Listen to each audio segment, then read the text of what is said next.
आमच्या YouTube चॅनेलला subscribe करा। नवा महाराष्ट्र न्यूज सबस्क्राइब करा व नोटिफिकेशन ऑन करा। नोटिफिकेशन ऑन केल्याने आमचे अपडेट आपल्यापर्यंत सतत पोहोचत राहील। खुनाचा प्रयत्न, घरफोडी यासारख्या गंभीर गुन्ह्यात सहभागी असलेल्या आदर्श शेखर जाधव जर्मनी वय 19 राहणार कबनूर याला स्थानिक गुन्हे शाखेने अटक केली आहे।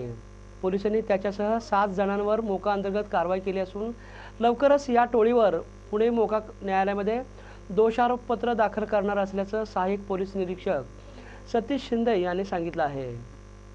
कबनूर इथं राहणारा आदर्श जाधव उर्फ जर्मनी आणि त्याचा भाऊ अविनाश आनंदा याच्यासह 7 जणांवर 3 वर्षात 3 खून, 3 खुनाचे प्रयत्न, 4 जबरी चोरी, 6 दुखापती आणि घरफोडी यासारखे गंभीर 18 गुन्हे दाखल आहेत।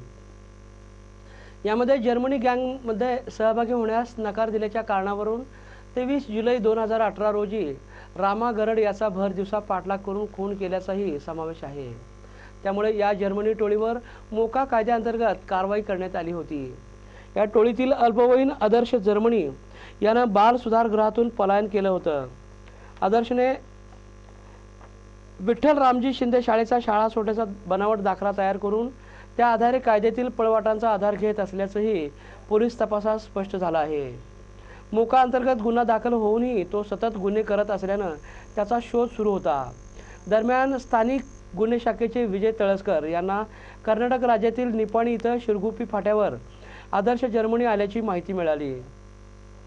त्यानुसार सापळा रचून पोलिसांची चाहूल लागल्याने तो दुचाकीवरून पलायन करण्याच्या प्रयत्नात असताना पोलिसांनी पाठलाग करून त्याला पकडलं।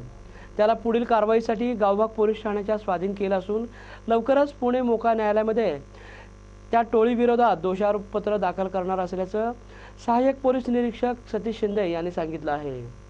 या कारवाईत रणजित पाटील, विजय तळसकर, सागर पाटील, फिरोज बेग, अयूब गडकरी यांचा समावेश होता।